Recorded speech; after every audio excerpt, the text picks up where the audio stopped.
The Great Lie of Racism, Daniel Greenfield's column for Monday, September 3rd, 2012, read by Adam Taxin. Daniel Greenfield's columns can be found at sultankanish.blogspot.com. Here is The Great Lie of Racism. How freedom became racism. Once upon a time, racism used to be relatively easy to pin down. It was segregated lunch counters and slave ships. It was nooses and chains. It was the legal oppression of a group of people on account of the color of their skin. Then racism stopped being a set of laws and became an abstraction. First a set of attitudes, and then a set of attitudes implying another set of attitudes. Racism changed from laws that deliberately discriminate against black people to policies that serve to disadvantage black people, whether or not that is their intent. In 1971, 17 years after its landmark Brown versus Board of Education ruling, the Supreme Court decided that schools shouldn't just not be forcibly segregated, but that they could be forcibly desegregated with the use of busing, even if there was no actual intent to segregate and where the racial differences were the result of geography. That same year, in Griggs versus Duke Power Company, the court ruled that a high school diploma requirement was racially discriminatory because fewer black people possessed them. From an attempt to overturn racist laws, the war on racism had shifted to forcibly legislating big government's idea of racial equality. The goal was no longer removing inequality, but artificially creating a desired statistical outcome. In 1965, LBJ introduced affirmative action as the next and more profound stage of the battle for civil rights.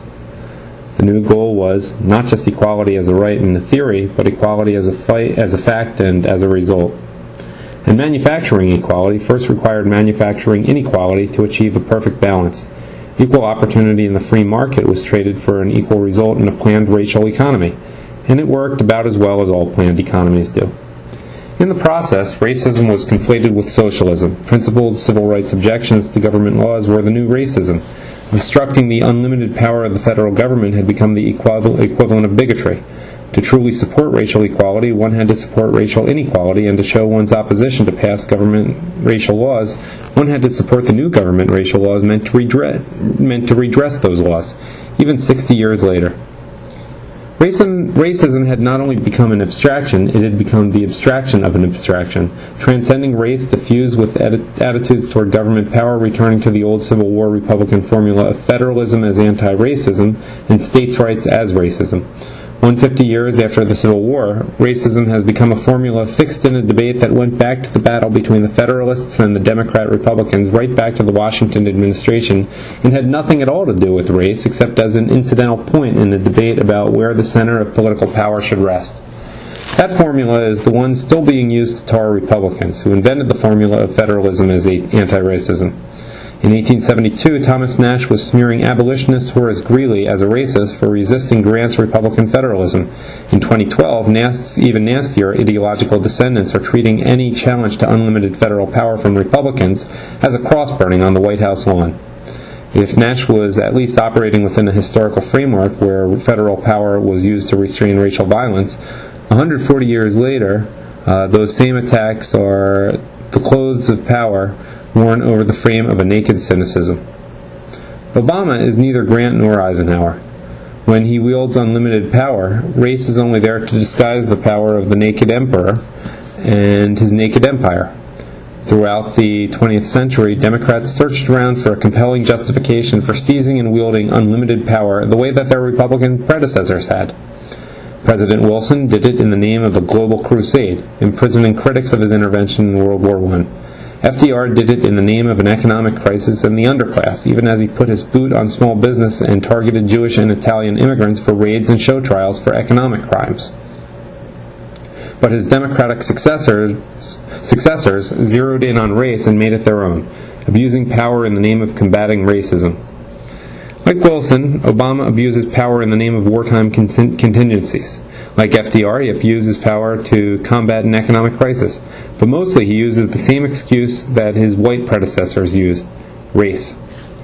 Racism is no longer about race. Not when Bill Clinton was the first black president, and Allen West is a racist for bringing fried chicken to a congressional black caucus meeting.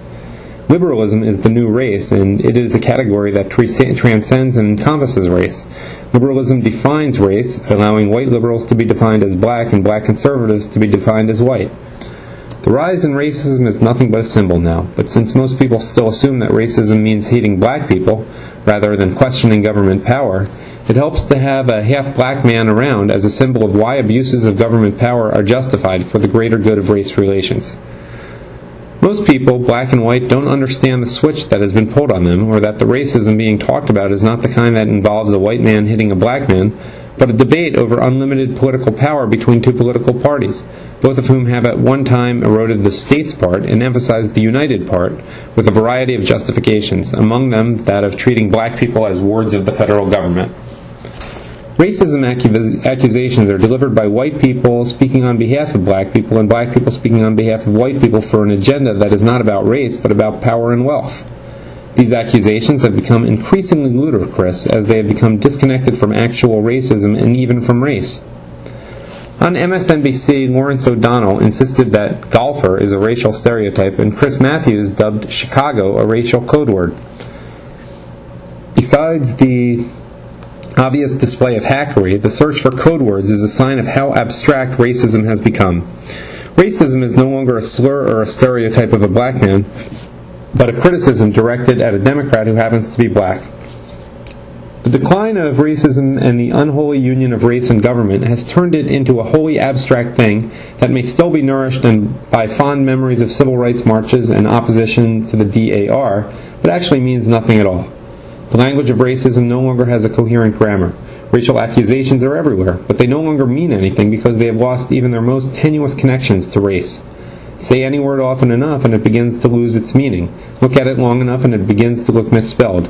In a world where Chicago golfer is a racial slur and a racial slur is in one of the country's best-selling songs, racial slurs no longer mean what they used to.